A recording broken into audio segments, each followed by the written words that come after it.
Welcome, everybody, to another episode of That Sounds Holy. Say hi. Oh. Hi. Hello. Whoa.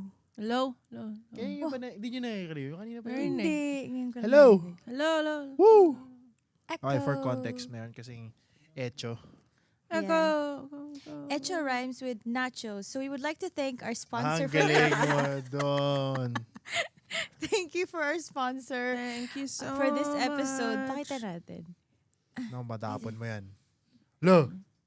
Basta, makikita nyo yan. Thank you, Diane. Thank you, Dayan, sa malunggay pandesal. Huh? Taka siya, no? Ba't malunggay pandesal yung dumating? Thank you, Diane, for You the know. food. May cheese yan, pero hindi namin nilagay kasi makalat kami. Yeah, thank you for the nacho and the, ano yan? Nachos, Onion rings? onion Fondue. rings, chicken, Yeah. french Thank you fries, so much. crispy pata, lechong kawa. Dami, no? Nasa loob. Wow. Never kaming magugutom. True. No, really, thank you for your Yes, generosity. thank you.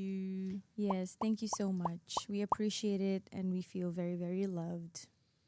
Amen. Amen. And dun sa mga tumatakbo, na-realize ko lang. Kasi dami mga nakikinig daw sa atin na they use it while hitting the gym, ganun. So, ginutom lang natin by describing the Oo, food. ano. Binigyan said. natin sila ng idea kung anong kakainin after. After. Galing. You're welcome. Mhm. Gumawa na tayo ng list na That Sounds Holy food recommendations after a run. That Akong sounds hirap yummy. nun. Oo. Kakaiba tayo ng taste. Oh my gosh. Okay lang yung, basta yung kay Vanya walang lasa. Okay Yun nga eh. lang. Ibig sana kasi walang taste. Yung mga, Grabe yung walang taste. I mean, doesn't taste like anything. Yeah, just bread. Sourdough. Ganun. Sourdough. very bland With things. unsalted butter. Oh my Talaga? gosh. It's good? Sobrang sarap. Do you heat it? nun. Yes. Alam mo yung parang lalagyan mo ng konting water tapos isi-steam mo siya sa pan. Yeah, Yung yeah, parang yeah. ganyan. Yung iba, Ganyan yung tunog dun eh. hindi. Yeah. Ganun na. Anyway, so today we're really gonna be talking about something other than Bread? Bread. Steam. Oo. But before that, I think I just wanna ask, how are you guys? Nasaan kayo ngayon? Dito sa Sa Cubao. SPR TV. Asa ko ba? Oh. Di ba pare-pareho naman tayo nandito? Oo. Oo nga. Anyway, can you help me here? How can we help No, so a follower of That donut. Sounds Holy Instagrams asked us this specific question about seasons Mm. or transition, ganyan. And I think we talked about it a little bit vaguely. in the previous episodes about what if God is inviting you or calling you into a deeper Calling. season. Yeah. Or like a, yun nga, calling. Good Ganyan. transition to something more or Yeah, Yeah. basically a big move. Mm. The next step. The next. Yeah. Alright. How do you usually respond to that? Run away. Cry. Cry. Double check, Kuya triple Didoy. check. Kuya Didoy. Hello. Triple check if it's really from God. Mhm. Kuya Mike. Hello. Pero alam mo naman na. Alam mo Yeah. yun. Yeah. Yeah. So for Ayo, it's calling up his mentors. No, it's because again, as I mentioned last week, Mm. the last previous episode, sometimes it's easy to be. There are seasons and specific moves na you be really more receptive naturally because you like the move, you like the transition that's gonna happen, Right. or it's aligned with your ano naman talaga. It's clear for you already, and it's easier to jump into it and say yes on your own already and just diretso na kayo kay ni Lord na mag-usap. Yeah. Pero minsan, pag yung mga bigger moves or other big moves na you're still hesitant or you're not sure if this is really from Him, it helps when you have external voices from mentors, from Yeah. friends na ika nga ng External opening natin, nag-i-echo. They would echo the voice of God na Yeah. it's either they'll reassure you na, oh yeah, that's really something good for you, or, uy, ingat ka, maybe that's, alam mo Yeah, yan. because they've also been through Yeah. Wow. those kinds of Exactly. moments before as people who've been following God. Mas seasoned people. Logo. Season. May rosemary, ganun eh. Yeah. Garlic. Paprika. Smoked paprika, no? pepper. Yeah. Oof. Ooh. How about Chisa? Oregano. The ideal way to deal with it, or like how I usually deal with it. I mean, I feel like we all How- know the ideal. How I would like to deal with it. But or, I think what they're asking for is the dirt. Just kidding. man, The human way of of dealing with a new season. Ako usually, I find myself bargaining. Bargaining with God. Na, are we sure? Is this actually where you want me to go? Yeah. Or baka pwedeng tingnan muna natin, or like I don't pwede mag-prepare muna ng konti in this aspect, ganyan. So I find myself doing that, and then I try not to, but sometimes I do run the other way. Like, oh, you called me to this? Let me do something more in this area. Like, ganyan.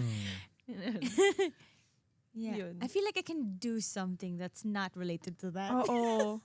Yeah. Like, oh, you want me to serve more here? Ganun. Yeah. So, parang, anong tawag doon? Misdirection ba yun? Oh, you run away. No other way to Parang- put it. If I were to be Deflecting. completely honest, para siyang how would you say it? Para siyang sinusunod pa rin kita sa ibang bagay lang. Parang ganun. Partial obedience. Oo. Deflecting. Parang ganun. Yeah.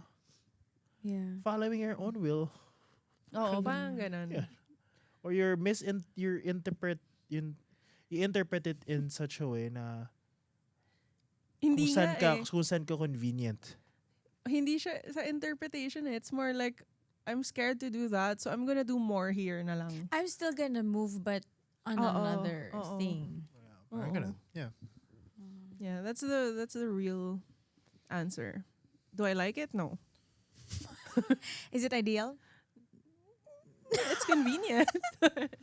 Is it unusual? I don't think I so. don't think so. It's normal. It's human. normal. But I think, although even if it's not like the most ideal, Yeah. kasi wala din naman akong unique answer eh. Parang, you Ganun know din. me. Yeah. Like when God calls me to something, especially if it's unfamiliar, and especially if I don't understand completely how it's gonna look like, I would just kind of wait for something to blow up, and then I'd have like the sense of urgency to like, okay, let's do that. You Ah, asked me, oh yeah, I know, I remember. Delaying. Yeah, Ganun. delaying Ah. until it, you know. Like it's in your face na. Yeah. Gets. And but even if it's not the most ideal, I think a lot of us do it, and there is still like merit to it, Yeah. because I think God meets us in our human tendencies of fear, of Yeah. like Yeah. all those things. And then naman when we do that, that's when we seek for wisdom from other people. Yeah. That's when we have like deeper, more honest conversations with God. Na hindi na yung pakit-pakit na lang. Oo. Gets. But I think I wanna ask if that's our tendency, and I feel naman we eventually get there. Yeah. So what is the thing that usually happens that convinces you to be okay eventually in following his version of where he's calling us to? I think for me, one thing that's consistent sa lahat ng big moves na pinapagawa sa akin, I usually have a list of reasons why I couldn't. Na parang, I can't do that because of A, So B, writing C, it D. down. Oo. And then somehow, God kind of checks off everything. Until I have no choice. Like, lahat ng excuses ko nabuwag na niya. So parang, okay, I'm gonna have to move now. Either that or he reveals to me something apparent about what he's asking me to do. Parang, kunyari, I feel like I'm being called to let's say, to lead someone or like to minister to someone. And then a few days later, after struggling with it, biglang lalapit yung taong yun sa akin. Whenever I run away, he just kind of presents to me na parang, okay, hain ko na lang sa'yo. Ito na yan. Parang ganun. Yeah. So like in those moments, Hinahain. you really can't run away anymore if it's right in front of you. But you could. Just kidding. Mali na naman yung takeaway. How about you? What's the question? Parang how can you say na? But diba we usually when God calls us, it's not. I mean, for some people, Automatic yes. it's automatically like, yes, Lord, I will do that. Siguro from years of like doing it again and again, going back and forth. But for some who are still in that process na parang nagbabargain pa rin. Tapos, yun nga, hindi pa rin directly, talaga, sumusunod. Like, what usually happens to get you to a point na papayag ka na okay na sa'yo? Two things. First is when I have what I call yung mga definitive yeses, meaning it's already clear before I say yes. What happens usually is may papakita sa akin si Lord na maybe a person who also has gone through it and then talks to me about it. Like as you said, yung mga mentors na I get to talk to and they're more seasoned in life and they get to share na, this is what happened to me before. And so it gets clearer. Okay. Now it gives me more peace to say yes to this because I've heard from people who have gone through it also. For example, before getting married, I talk to married people. I won't talk to people who are also planning to get married if I want to have a definitive yes. Kasi ba't ako kakausap sa mga tao dun din nagpaplano? I have to talk now to people who got married. Who have gone through it. So I know now what I could be expecting. Of course, our yeses would have different versions of what it may look like, but at least it gives you more peace. Yeah. That's one, yung definitive yes. Second ko dyan sa itong calling, purpose, and whatnot is I have what I like to call it's like a partial yes. A partial yes. Like a yes with the benefit of the doubt. Ganon. Yeah. Or yes with reservations. yeah, a yes wherein I'd say yes now or I will obey you. I will say yes because you called me to even if I don't know yet. But you gotta make sure that you make it clear for me why I said this yes. My trust in you is at this level. Kaya kahit hindi pa klaro. So in that way, yung version naman nun to answer that question is iba talaga magpakita sa Lord kung paano yung moments nung kaya pala. Na I said yes and I'm gonna do this and then sometimes it takes just a day after and He's gonna show me and then tsaka ako masasabi, kaya mo pala ako tinawag. Or sometimes it takes years. Yes. It takes a long time na I've already said yes to this calling of yours for a long time already. But the return, yung ROI, yung reassurance niya would come after. Like, yung, I don't know, being a worship leader. I said yes because it was a need before. It wasn't clear for me why. Actually, same, yeah. But I said yes because I trusted that there was a plan for me. Yeah. Right. I trusted that God knew what He was doing. And the people who He called to say that or ask me to do it. Yeah. At first, I was just more excited, but as I matured, I realized na umuo pala ako na hindi pala klaro kung bakit. At kung tama nga ba to yung pag-oo. But kaya pala moments came in after a while pa. So yun, definitive yeses and partial yeses for me. How about you? Yeah. Di minsan, sorry. Lagi. Lagi kasi pag gumagawa ko ng decision, I won't move unless I hear unless it's like a direct communication from God. Hindi naman na He whispers to me or like, hello ba niya?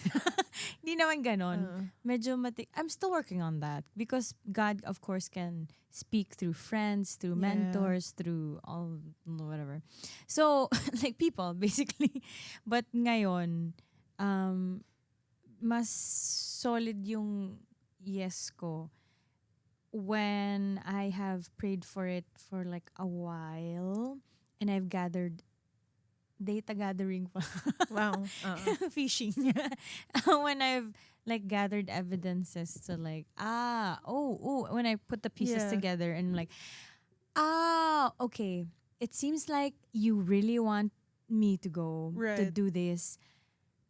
I don't completely understand, but it seems like you really want me to do Yeah. this. So parang ganon. That's usually one. And the other one, which is not the very ideal one, which is when the consequences blow up in my face. Yep. Kasi minsan that's what he's gonna use eh. Actually, tigas talaga ng ulo ko. Feeling ko nga, Yeah. naging therapist chair na nga. Bakit ba tigas? Diba?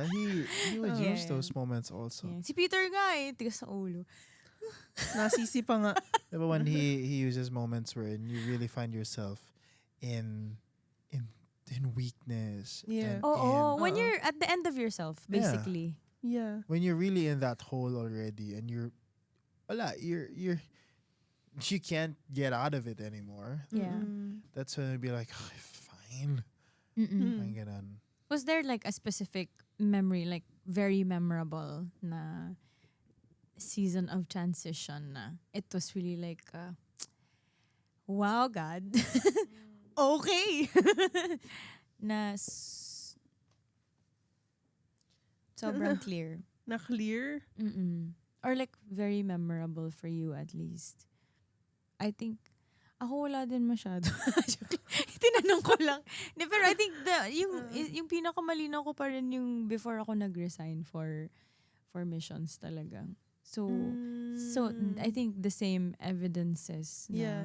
like, so for context, this was the time that God was calling me to do more music and to leave youth missions already. Even if it was hard. Kasi parang kakabalik ko lang ulit eh. And I was assigned to a new team. Right. So parang nahihiya talaga ako. Kakapasok ko na lang. Tapos merong image part na, what is this gonna make me look like? Na, this is gonna make me look very non-credible. Non-credible. Gets. Credible. And No, but gets. Oo, parang this is gonna make me look like I can't make a proper decision. right. Kasi kakapasok ko pa lang, tapos biglang sinabi ni Lord, biglang narinig ko si Lord na nagsabi na, umalis ka na. Yeah. Kasi that happened in the middle of all the camps. I think that was the year I was doing so many camps. Right. Tapos napapamahal na talaga ako sa mga bata. Oo. As in, pati kay Chini. I was like, I Oh, she's can't leave, Chini. God. Ang cute ni Chini. Yung pa yung ginamit. Sabi pa ng kaibigan ko, sinisipo pa yung bata. No? Ginamit pa yung bata. Ginawang leverage yung bata. Yeah, pero parang, nung time na yun, sobrang clear talaga. The Lord was like getting people from my previous life, mga songwriter mentors. We would meet like in very Yeah. odd places. Yeah. And usually, hindi naman sila mag-encourage sa akin, "Uy, Vanya, ano nang ginagawa mo ngayon sa music mo?" Ganyan. They would talk to me. yeah. And then, pag sa camps din, like, the most striking thing to me would be like, okay, this station, I hear my voice. They're playing Nothing Less. And then this station, I also hear my voice again. They're playing Beloved. So, tas parang, in my mind, it really it was like God screaming, I made you to do this. You were just meant to go through this season, not stay there Yeah. for a long Yeah. time. That's true. Nice. When I say go, go. Nice. Yeah. So ako parang, Fine. okay, yeah. And then when Fine. I did like pursue music after that, grabe din yung payoff. Yes. Yun yung sinasabi mo ata na parang, pag si Lord nagpakita talaga na, that's why I wanted you to Yeah. move. Yeah. Yeah. Yeah. So, Yeah. are there any... Ako siguro, parang similar to you nung ano din, sa missions din, when I was asked to leave. Feeling ko, yung isa ko na masya-share is nung na-engage kami. Kasi ano yun eh, we just ended our consecration to St. Joseph. Oh my gosh, yeah, I remember. Yeah. So nung consecration, I was really praying for that. Na, are we being called to a new season or not? Kasi nung time na yun, nag-aamok na ako kay Lord. May balak ba to? As in, yung ganun. May balak ba siya mag-propose? May balak ba siyang, parang dun ba kami papunta or hindi? Parang ganun. So, I think yung consecration, I was struggling with the timing of it all. Like, parang wanting it to happen already. Tas hindi siya nangyayari. Di ba ilang days yung consecration? Na yung push and pull na pinapakita sa akin ni Lord na eto dapat yung image mo of a husband, eto dapat yung image mo of a father to your children, ganyan. Tas nung finally, kumalma ako na, okay, sige. I'm fine with whatever. Dahil nga, na-reveal na sa akin yun. Parang a few days after our last day. Yeah. After the consecration, tsaka siya nag-propose. So parang that was a clear indication na, okay, tapos ka na dyan sa season mo, nagets mo na yung pinuturo ko sa'yo dyan. So pwede ka na dito. Parang ganun. Yeah. Yun sa akin, I have one, but tsaka I wanna share. I don't think it's pang sa atin lang to. So, hindi sila kasama. Membership. Hindi Gold kasama. membership. If you want to find out, if you guys want to find out, it's something still very personal that only select few know. Yeah. De, joke lang. Sige. Para lang meron naman ma-share. Something Binuksan tapos. cliffhanger, no? Kainis yung mga ganun. Siguro for me, yung naging evident,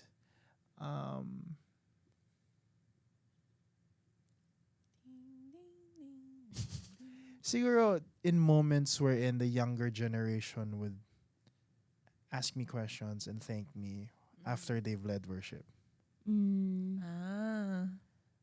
Parang another reaffirmation yun ni Lord. Because as I mentioned a while ago, saying yes to becoming a worship leader and take on this role at Feast Worship, it was a push and pull for me, at least in saying yes.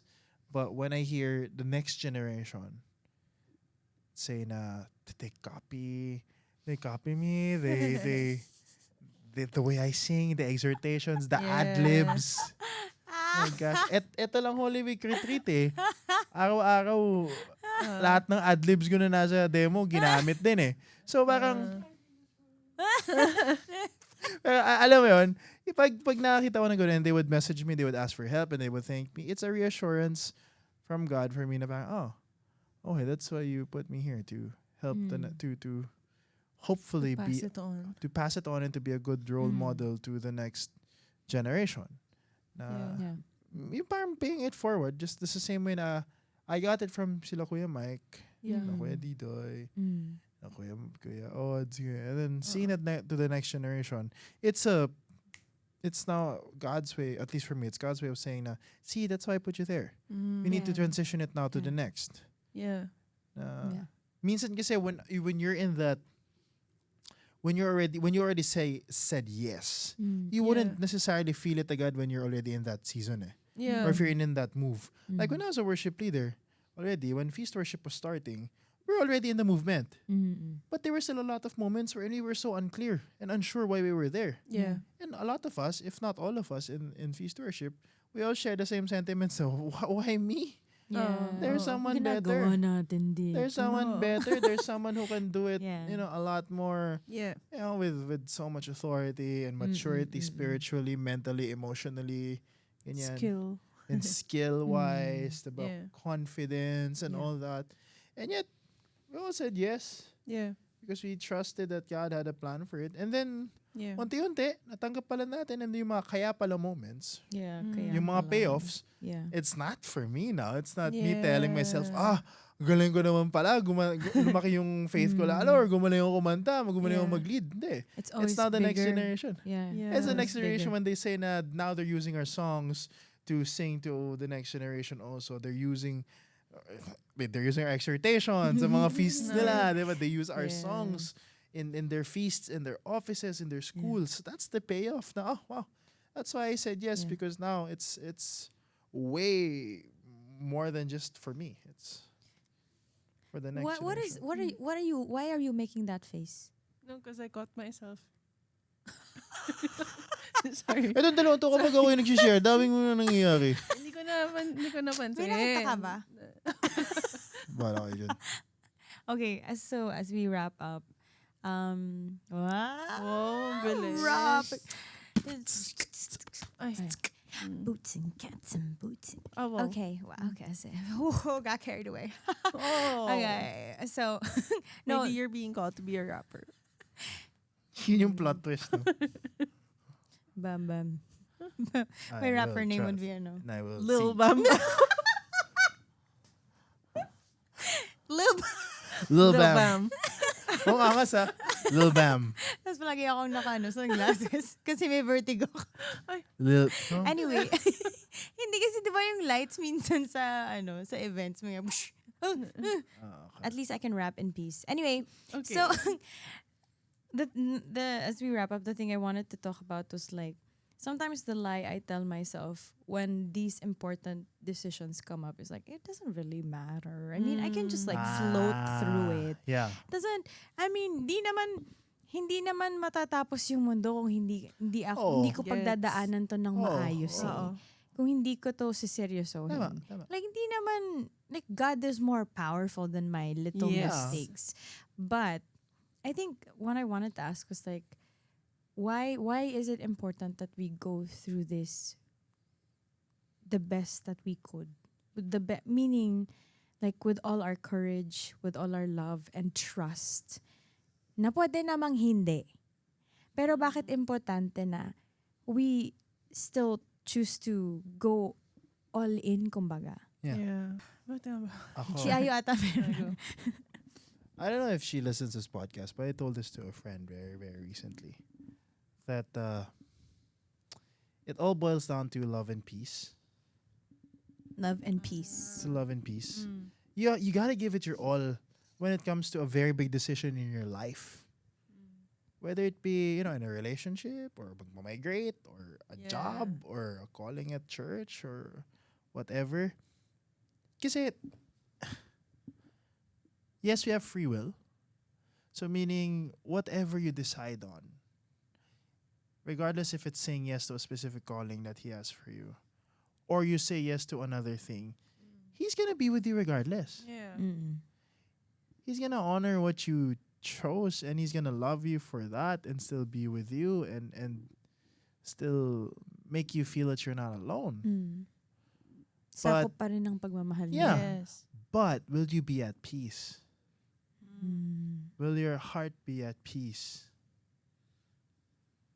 Ano ba yun? Ito lagi na lang. Hindi ko sinasadya. Ito yung segment ko talaga mayroong ginagawa to. Hindi ko ikaw doon naman pag ano. That's cap. Ding, ding, ding, ding, ding, ding. Okay, Okay, how about anyway. you? And basta yun. Love. Hindi pa siya tapos. Sorry. Yeah, basta yun. Just, will you be at peace? Will you find yourself? Because at the end of the day, you also want to be happy about your decisions. Yeah. Mm. Kasi Wanna- gagambalain ka pa rin. Oh, yeah. Talaga. Yeah. And you would know. Actually, kapag we can't lie to ourselves. You can't lie to yourselves. We could. I mean, Is it a good lie? we you would- can't lie for a long time. It's gonna Yeah. eat us up. Yeah. Yeah. Make us sick. Sick. So yun. Okay. So when God calls us, invites us to like the like seasons like this of transition, pwede namang we just let it fly by. Okay. Yeah. I think it's a lagi kong sinasabi sa sarili ko na whatever I decide on, mangyayari yung will ni Lord. Mm-mm. So I might as well join. Kasi you don't want to miss out on Oo. him. Parang, if he calls me to do something and I say no, he's gonna call someone else to do it. I mean, he's gonna make sure that it still happens. Totoo yun. Pero kung tinawag na ako, ba't pa ako hindi? To Parang go ganun. deeper. Oh, Yeah. like, it's not for me eh. It's Sorry. yun, ba pero yun, parang sa akin, it's really not for us. Like when we say yes to God's calling, yes, it does change us internally. It does something to our lives. but ultimately it's for the kingdom of God. So, parang for me, I don't want to be selfish with like the small thing that I can contribute to this small thing, small part of God's kingdom. Na hanggat tinatawag ako, I might as well say yes. Because it's not, wala naman tayong assurance kung in 5 years, in 10 years, kung dito pa rin ba tayo tinatawag. Kung ito pa rin ba yung platform na binibigay sa atin. Kasi nga, I heard it in a podcast. You don't apply to be a servant of God. You don't submit a resume to become His servant. So, I also can't resign unless He pulls me out of it. Yeah. Which is what happened in sa missions na for a time, that's where we were called. Yung pag-resign natin sa missions, hindi siya ibig sabihin na nagkamali kami. Hindi kami, parang mali pala, hindi pala kami doon tinatawag. We were called there for a time. Yeah, it was part of the call. Yeah. So, so in the same way, pag may mga ganitong bagong seasons na dito ba ako, hindi. Parang, maybe for now, maybe this is where I'm called now. But if He says, okay, time to move on, edi, okay, sige. Yeah. Yeah. I'll piggyback on that. Mr. Vanny. yung sa sinabi ni Isa na hindi na nagkamali kami kasi parang up until now minsan nagugulat pa rin ako na parang dami pa rin mga bagets dito na pumupunta sa bahay. Parang that's when I have to like remind myself na I was called to youth missions officially for that season with a contract and everything, but it doesn't stop. Like, it doesn't stop there. I will always be called to take care of the people who are around me. Yes. Because love God, love others. Yes. Love neighbor. Yeah. Parang ganyan. And also, I think, yun din. Basically, a mix of what the two of them said. It's important that we put our all in when God calls us because it's important who we're becoming. Importante na like who are we becoming as people? Are we becoming people who close our ears to the Lord when we don't like or understand or what He's calling us to? Or are we the kind of people who are learning to trust deeply every time a new call comes up, parang ganyan. Right. Yeah. So, yeah, I think, are you becoming more love? Are you becoming more fear? Parang ganyan. Yeah. Tsaka if you give it your all, mas may buy-in. Mas meron kang itataya. Kasi bibigay din naman talaga ni Lord John kung gusto niya eh. But if it was just spoon-fed to you, you're still gonna thank Him and praise Him, yeah, but parang wala kang tinaya. Wala yung bonding. Wala kang, alam mo yung wala kang itataya, wala kang sinugal, wala kang, you didn't sacrifice anything, so all the more, you won't feel that, you won't own it as much. Yeah. Because if He really loves you, he will give it. He will, if it's something that He really wants for you, He's gonna give it to you, but really be able to savor every single bit of it if you didn't sacrifice also for it. So might as well give it your all. I was talking to one of my friends, a servant. He was like, parang very, I don't know what to do. Ayoko na mag-serve, ganyan. He said na parang, hindi ko na lang sasabihin yung pangalan mo. Pero, he said na parang mag-ano na lang ako, hindi na lang ako muna magsaserve, mag-adoration na lang muna ako, pero magsisimba pa rin ako, mag-attend pa rin ako. Sabi ko, that's good. Yeah. That the serving and just two of those things grow your relationship with the Lord. Yeah. But the other one, serving when things are not certain, when you're not sure that you're gonna be your very best, I feel like that achieves more union between you and the Lord. Yeah. Kasi kailangan mong bumitaw. Yeah. Pag pumunta ka ng adoration, magsisimba, control mo yun lahat eh. Yeah. There's a lot of you. So parang when you let go and be like, oh, it's uncertain, but I will anyway because there's more of you there, Lord. Yeah. Parang, Makes things a lot more clear. yeah. Clear eye. parang diba, like how they say that the mass isn't for us to consume, but to take part in. Yeah, Parang, yeah, okay, hindi mo type yung homily, pero hindi naman para sa ito eh. Like you take part in the sacrifice of the mass. And in itself, sacrifice of the mass. Na parang it's not what do I get out of it, but what can I give? And to participate, to serve, to sing, to pray. Yung mga ganun. Yeah. So yeah. What kind of person do you want to become? Ha ha ha. Ha ha ha.